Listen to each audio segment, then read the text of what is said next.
नमस्कार।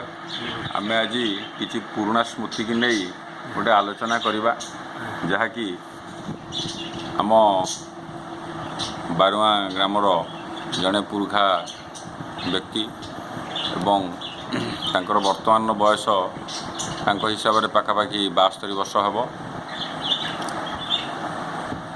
एमती गोटे सकाल आज मो पाखे बसते आम ग्रामर जड़े वयोज्येष्ठ व्यक्ति एवं तांको सहित किसी पुराना स्मृति विषय आलोचना करने मोर टी इच्छा प्रकाश है जहाँफल कि मुझे पचारूली जे आम गाँव पुराना स्थिति बा पुराना स्मृति सब कौन रही से किसी अनुभूति मो आगे आज बखाड़ुंट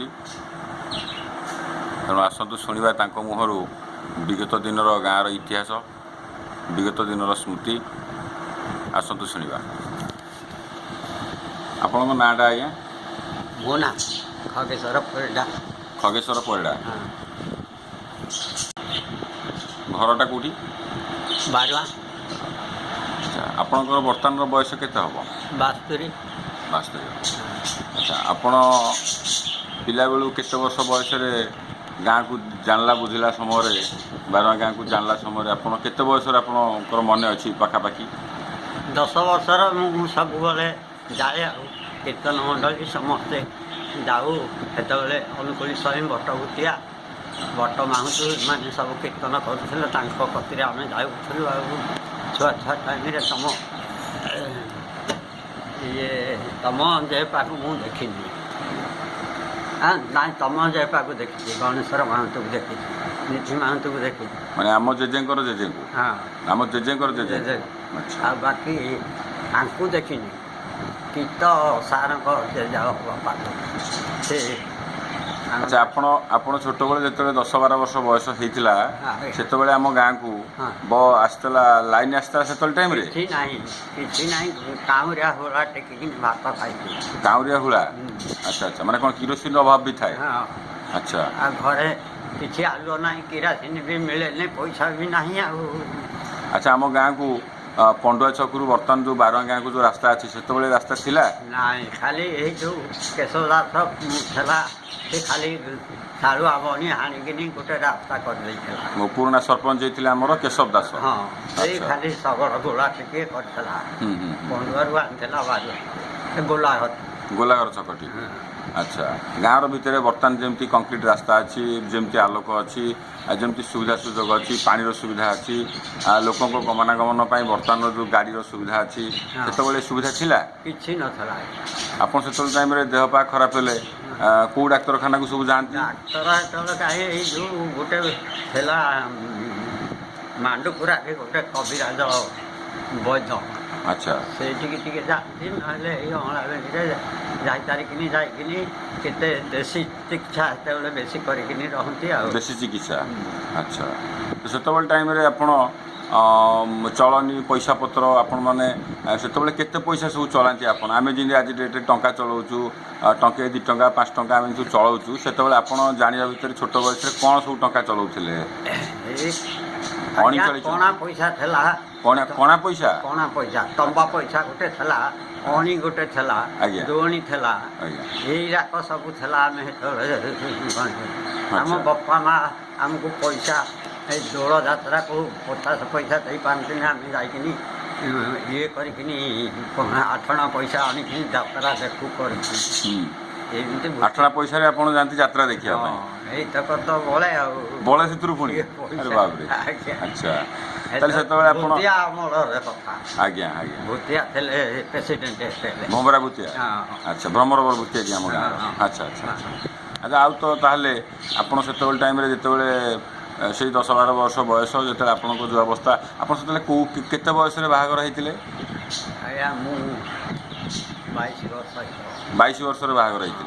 अच्छा आपण जाकरी आगु गाँव निजर रोजगार आप बाहर कौटी जाती कटक जाती से टाइम मूल्य आम जो मूल जो आम जो आम पारिश्रमिक से टाइम केते पैसा पाती 3 टंका आप 3 टंका कम कर आज 1.5 टंका देबू रेल गाड़ी ରେଲଗାଡ଼ିରେ ଯିବେ 1.5 ଟଙ୍କା। ଏଇଠୁ ଚାଲିକିନି ଆଜ୍ଞା ଯିବୁ ନରଣପୁରରେ ରହିବୁ। ନଦୀ ପାର ହେଇକି କୋଉଥିରେ ଯାଆନ୍ତି ଡଙ୍ଗାରେ? ଡଙ୍ଗାରେ ନଦୀ ଯେତେବେଳେ ପଶା ଥାଏ ଯାଉ ଆଉ। ଆଚ୍ଛା। ଏଇଠି ଧରବା ବାଟେ ଯାଇକିନି ଷ୍ଟେସନଠି ରହିଥିବୁ। ହୁଁ। 4ଟା ବେଳକୁ ତାଲଚେର ଗାଡ଼ି ଆସିବ ଯେ ଯିବୁ। ଆଚ୍ଛା। ଯିବୁ ଯେ ରାତି 9ଟାରେ ଓହ୍ଲେଇବୁ କେଉଁଠି କଟକ ଷ୍ଟେସନରେ। ଆଚ୍ଛା। ବସାକୁ ଗଲା ବେଳକୁ 10ଟା। ହୁଁ। ଏତେ ହଇରାଣ ଆଉ ରୋଷେଇ କରିପାରିବୁନି। ଜଳଖିଆ ଗଣ୍ଡେ ଗଣ୍ଡେ ନେଇଥିବୁ ଖାଇବୁ। ତା ଦିନ ଯଦି କାମ ଥିଲା ଯାଇକିନି ହେଇ ଜଳଖିଆ ଯୋଡ଼େ ଖାଇକିନି ଫେର କାମ କରିକିନି ତା ଦିନ ଖାଇଲା ବେଳକୁ ଯାଇକିନି ରାତି 10ଟା ରୋଷେଇ କରିକି। ଆଚ୍ଛା। ଏମିତିଆ କଷ୍ଟ ଆଉ। ଆଚ୍ଛା। 3 ଟଙ୍କା ମଜୁରିକି ଟଙ୍କାଟିଏ ଖର୍ଚ୍ଚ ଯାଏ 2 ଟଙ୍କା ବଞ୍ଚେ। ଆଚ୍ଛା। ସେଟା ଆପଣ କେତେ ଦିନରେ କଟକରୁ ପୁଣି ଗାଁକୁ ଫେରନ୍ତି? ଯଦି ଏଟା ଆଜ୍ଞା ମାସକ ଯାକ କରିବୁ 60ଟି ଟଙ୍କା ବଞ୍ଚିବ ଆଉ।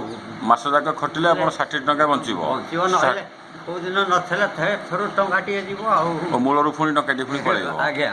ଆଚ୍ଛା। 60 ଟଙ୍କା ଯେଉଁ ବଞ୍ଚେ ଆପଣ ସେ ପଇସା ଧରିକି ଗାଁକୁ ପୁଣି ଫେରନ୍ତି ପ୍ରାୟ ମାସେ ପରେ। ହଁ। ଆସିଲେ ଏଠୁ ପୁଣି ପିଲା କବିଲା ଧରି ପୁଣି ସଂସାର କରି ପୁଣି ଚଳାନ୍ତି। ଚାଳ ଫାଳ ଧାନ ଫାନ କିଣି ପୁଣା କିଣି ଦେଇକିନି ଫେରେ ଯାଉ ଆଉ। ଆଚ୍ଛା। ସେତେବେଳେ ଟାଇମରେ ସବୁ ଆପଣଙ୍କ ପିରିୟଡ଼ ଅନୁସାରେ ସରକାରଙ୍କର ଯୋଜନା ଏମିତି ଥିଲା ଆଜି ଯେଉଁ ସରକାରଙ୍କ ଯୋଜନା ଅଛି ସବୁ? ନାଇଁ ସେତେବେଳେ ଆଜ୍ଞା କିଛି ନଥିଲା। କିଛି ନଥିଲା। ନା। ସେତେବେଳେ ସବୁ କାହାର ଶାସନ ଚାଲିଥିଲା? କ'ଣ କହିଲେ? ସେତେବେଳେ ସବୁ କାହାର ଶାସନ ଚାଲିଥିଲା? କିଏ ମାନେ ସବୁ ଗାଁ ଚଳାନ୍ତି, ଦେଶ ସେତେବେଳେ ଚଳାନ୍ତି? ତ ଇଏ ଥିଲା ରାଜା ଶାସନ। ରାଜା ଥିଲା। ଆଚ୍ଛା। ପୋଲିସମାନଙ୍କୁ ଦେଖିଲେ ଲୋକ ଭୟ କରି ଘରେ ପଶିବେ ଆଉ। ଡରିକିନି ଆଉ। ଆଚ୍ଛା। ଆଜି ଯେମିତି ଗାଁରେ ସବୁ ଗାଁରେ ମଦ ବିକ୍ରି ହେଉଛି, ପିଲାମାନେ ଗାଁରେ ମଦ ଖାଇକି ସବୁ ବଡ଼ମାନଙ୍କୁ ଅସମ୍ମାନ କରୁଛନ୍ତି, ସମାଜରେ କୌଣସି ପ୍ରକାର କାହାକୁ ସମ୍ମାନ ଟିକେ ଦେଉନାହାନ୍ତି, ସେତେବେଳେ ଆପଣଙ୍କ ପିରିୟଡ଼ରେ ଏମିତି ସବୁ ହେଉଥିଲା? ନାଇଁ ଆଜ୍ଞା ବାପ ଏଠି ସଭାରେ ଥିଲେ ପୁଅ ଦେଖାଦେବନି ଦାଣ୍ଡରେ। ସିଏ କେଉଁ ବାଟେ ନୁଚିକିନି ଯିବେ। ସେତେବେଳେ ଛୁଆ ଅଲଗା ଥିଲେ। ଆଜିରେ ଆଉ ଅଛନ୍ତି ବାପ ସେଠି ସଭାରେ ବସିଲେ ପୁଅ ଏକରେ ଠିଆ ହେଇକିନି ଉତ୍ତର ଦେଉଛନ୍ତି ଆଉ ଆଜ୍ଞା କହିଲେ ହେବ। ସେତେବେଳର ପରିବେଶ ଅନୁସାରେ ପିଲାମାନେ ବର୍ତ୍ତମାନ ଉତ୍ସୃଙ୍ଖଳିତ, ପିଲାମାନେ ବର୍ତ୍ତମାନ ଶୃଙ୍ଖଳିତ ନାହାନ୍ତି, ଏଇଆ ହେଉଛି କହିବା କଥା। ଆଚ୍ଛା। ଏଥିପାଇଁ ଦାୟୀ କିଏ ସବୁ ରହିବ? ଆଜି ପିଲାମାନେ ଉତ୍ସୃଙ୍ଖଳିତ ହେବା ପାଇଁକା ସବୁ ଦାୟୀ କିଏ? ନିଜେ କରିଛେ ନିଜେ କରିଛନ୍ତି। ଆଚ୍ଛା। ଆମର ଅବହେଳା, ଆମର ମାନେ ଭବିଷ୍ୟତ ପିଢ଼ିଙ୍କ ପାଇଁକା ଯୋଜନା ଠିକ୍ ନ ରହିବା ହେତୁ ଆଜି ଆମ ପିଲାମାନେ ଆମକୁ ଆଜି ଅସମ୍ମାନ କରୁଛନ୍ତି, ଏଇଟା ହେଉଛି ଆପଣଙ୍କ ମତାମତ? ସେତେବେଳେ ଏଇ ଯେଉଁ ଛତି ପଇଡ଼ା, ଦିବାକର ମିଶ୍ର, ପରମା ମହାନ୍ତି, ସୁର ପଇଡ଼ା ଏଇରାକ ସବୁ କାଳିଆ ପାଳେ ଯାଇକିନି ନଦୀ ବାଟେ ଚାରଣା ପଇସା ତାଙ୍କ ବାପା ମା ଦେଇପାରିବେନି, ସେ ଯାଇକି କାଳିଆ ପାଳରେ ପାଠ ପଢ଼ିଛନ୍ତି। ଆଚ୍ଛା। ଆମ ଗାଁରେ ସେତେବେଳକୁ ସ୍କୁଲ ନଥିଲା? ନାଇଁ ମୋର ମନେ ଅଛି ସେ ଯାଇକିନି କାଳିଆ ପାଳେ ପାଠ ପଢ଼ିକିନି କାଳିଆପାଳରେ ସେ ଆସିବେ ଘଟିକି ତାଙ୍କ ବାପା ଚାରଣା ପଇସା ଦେଇପାରନ୍ତି, ସେ ଚାଲି ଯାଆନ୍ତି। ଆଚ୍ଛା। ଏମିତି କଷ୍ଟ। ଆମ ଗାଁରେ ସେତେବେଳକୁ ଖାଇବା ପିଇବା ଲୋକଙ୍କର ଆଜି ଯେମିତି ଖୋଜିଦେଲେ ମାଂସ ମିଳିଯାଉଛି, ଆଜ୍ଞା କିଛି ନଥିଲା ସେତେବେଳେ? ଏତେବେଳେ ବର୍ତ୍ତମାନ ଖାଲି ଥିଲା କିଏ ରାଜମାଷ୍ଟର ଘରଟି, ଗୋବର ଉଠିଆ ଘର ଆଉ ମାୟା ମହାନ୍ତ ଘର। ଏତକ ଛାଡ଼ିଦେଲେ ସବୁ ଯାଇକିନି ମହସର ମିଶ୍ରଠୁ ଧାନ ଆଣିକିନି ଖାଇବେ, ବିଲ ବେସନ କରିବେ। ଆଚ୍ଛା। ସେତେବେଳେ ବେଠି ବେଶୀ ଲୋକ ଖଟନ୍ତି? ବେଶୀ ଖଟନ୍ତି। ତାର ଧାନ ଆଣିବେ ଯେ ତାକୁ ବି ବେଠି ଦିଅନ୍ତି। ଆଚ୍ଛା। ଭମ୍ବର ଉଚ୍ଚା ନାଁରେ ଧାନ ଆଣିବେ, ତା ବଡ଼ କିଆର ଚାଷ କରିବେ ହଳ ନେଇକି। ଏମିତି। ଆଚ୍ଛା। ଲୋକଙ୍କର ସେତେବେଳେ ଖାଇବା ପିଇବା ସବୁ ଇଏରେ କ'ଣ ସବୁ ଖାଉଥିଲେ ଲୋକ? ସେତେବେଳେ ଖାଦ୍ୟଟା ବାଡ଼ି ଘରେ ଭଲ ହୁଏ ଫସଲ। କ'ଣ ସବୁ ଖାଆନ୍ତି? ଭେଣ୍ଡି କାକୁଡ଼ି ବହୁତ ଫଳେ, ସବୁ ପରିବା ପତ୍ର ହୁଏ। ଆଉ ସେତେବେଳେ ଯେଉଁ ଧାନ ବି ଏତେ ରୋଗ ନଥାଏ, ସାର ମାରା କିଛି ପଡ଼େ ନାହିଁ। ଆଜିରେ ଲଙ୍କା ଗଛଟେ କଲେ ବି ସାର ନହେଲେ ହେଉନି। ଆଚ୍ଛା। ଆଉ ସେତେବେଳେ ଜିନିଷଟା ଏତେ ରୋଗ ହୁଏନି ଆଉ। ଆପଣଙ୍କ ପିଲାବେଳେ ଗାଁକୁ ଆମର ଲାଇନ୍ ଆସିଥିଲା ନା ନାହିଁ? କିଛି ନଥିଲା। ଆଜ୍ଞା କହୁଛି ପରା କାଉଁରିଆ ଭଳିଆ ଦେଖେଇକିନି ଭାତ ଖାଇଛୁ ଆମେ। ଘରେ ଆଲୁଅ ଦେଇପାରିବେନି। ଜଡ଼ା ତେଲ ଭାଙ୍ଗିକିନି ଆଣିବୁ ଯେ ଜଡ଼ା ତେଲ କୁର୍ମେ ନାକେ କରିଥିବେ, ହେରାକରେ ଫୁଟେଇବୁ, ହେରା ଲଗେଇବୁ, ହେରା ସବୁ କରିବୁ ଜଡ଼ା ତେଲରେ। ହେରା ଗୋଟେ ଇଏ ବଳା କରିଥିବେ ଯେ ସେ ଟିକେ ଦେଇକିନି ସଳିତାଟେ ଟିକେ ଜାଳିବେ, ଆଲୁଅ ହେବ। ଆଚ୍ଛା। ଏମିତି ଘଟଣା ସବୁ। ଆମ ଗାଁକୁ ତ ରାସ୍ତା ନଥିଲା? ନାହିଁ, ଖାଲି ଯାହା ଏଇ ସକଳ ଗୋଳାଟେ କେଶବ ଦାସ ମୂଳିରେ ଆଣିଥିଲା। ଆଚ୍ଛା। ଆମ ଗାଁ ଭିତରେ ଏମିତି ଚଳନି ଆଜି ଯେମିତି ସବୁ ଗାଁ ଗୋଟେ ଚଳନି ଅଛି ରାସ୍ତା ଅଛି ଗାଡ଼ି ମଟର ଆସୁଛି ସେତେବେଳେ ଏସବୁର ସୁବିଧା ଏତେ ନଥିଲା। ଆମ ଏଇ ଯେଉଁ ସ୍କୁଲ ବାଟରେ ଛୁଆ ଲାଖିବେ ସ୍କୁଲକୁ ଯାଇପାରିବେନି ଏତିକି ଜଙ୍ଘ ଯାକେ କାଦୁଅ ଗଳିଥାଏ।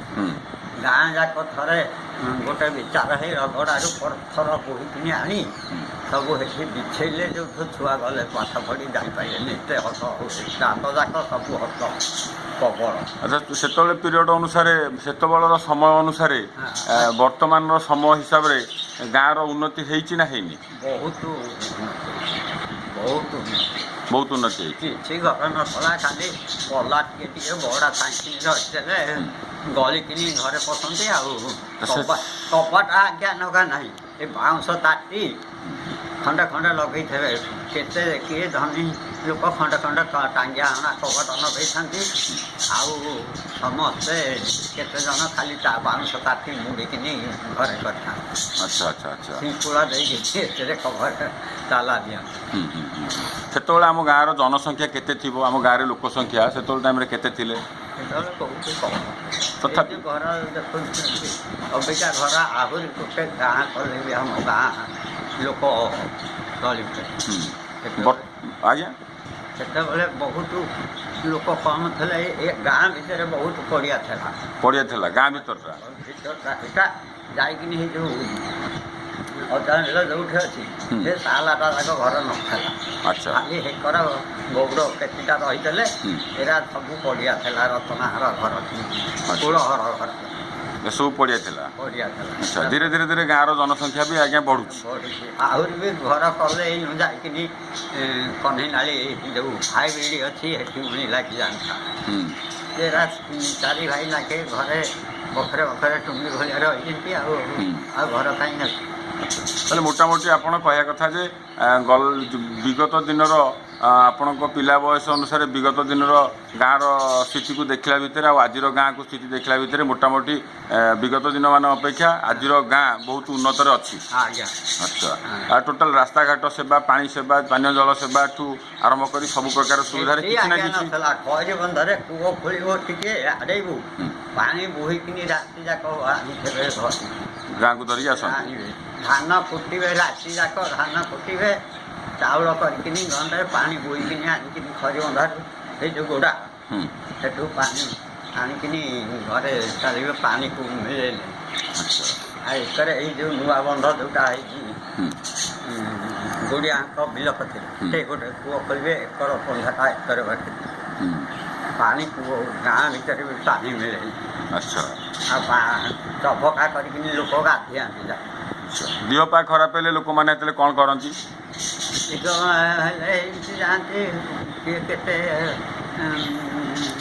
ପଇସା ବାଲା ଯାଆନ୍ତି ଆଉ ପଇସା ବାଲା ହେଇକି ମରେ ଗଡ଼ି ଗଡ଼ିକା ଯଦି ଗାଁରେ ଯାହାର ପଇସା ନଥାଏ ଯେ ଧନୀ ନଥାଏ ସେ ଗାଁରେ ଏମିତି ଗଡ଼ି ଗଡ଼ିକା ମରିଯାଏ କି ଦେଶୀ ଚିକିତ୍ସା କରିକି କିଏ ଭଲ ହେଇପାରେ। ଆଚ୍ଛା ସେତେବେଳେ ଏମିତି ଆଉ କବିରାଜ ଗୁଡ଼ା ଥାଆନ୍ତି ଆସନ୍ତି ଗାଁ। ଆଚ୍ଛା ଠିକ୍ ଅଛି ତାହେଲେ ତ ଆପଣ ବିଗତ ଦିନର ଇତିହାସ ବାରୁଆଁ ଗାଁର ଦୁଃଖ ଦୁର୍ଦଶାକୁ ଆପଣ ତ କହିଲେ ବର୍ତ୍ତମାନର ଗାଁର ବର୍ତ୍ତମାନର ଯେଉଁ ଯୁବପିଢ଼ି ଅଛନ୍ତି ବା ଆମେମାନେ ଯେଉଁ ଭବିଷ୍ୟତ ଅଛୁ ଗାଁର ଭବିଷ୍ୟତ ଅଛୁ ଆମମାନଙ୍କ ପାଇଁକା ବା ଗାଁର ଭବିଷ୍ୟତର ଯେଉଁ ପିଢ଼ିମାନେ ଅଛନ୍ତି ସେମାନଙ୍କ ପାଇଁ ଆପଣଙ୍କର ଉପଦେଶ କ'ଣ ରହିବ? ଆଜ୍ଞା ଟିକେ ଶାନ୍ତି ଶୃଙ୍ଖଳା ରହିକିନି ମଦ ପାଣି ନ ପିଇ ପିଲାମାନେ ଠିକରେ ରହିଲେ ଦୁନିଆଟା ଟିକେ ଭଲ ଶାନ୍ତିରେ ରହନ୍ତା ଆଉ ଗାଁ ଆହୁରି ଡେଭଲପ୍ କରିବ ରହନ୍ତା ଆଉ ତେଣୁକରି ବହୁତ ନଙ୍ଗଲିଟା ହେଇଗଲାଣି ଆଉ ଲୋକ କେହି କାହାକୁ ମାନୁନାହାନ୍ତି ବାପ କିଏ ମା କିଏ ଭାଇ କିଏ ଭଉଣୀ କିଏ କେହି ମାନୁନାହାନ୍ତି।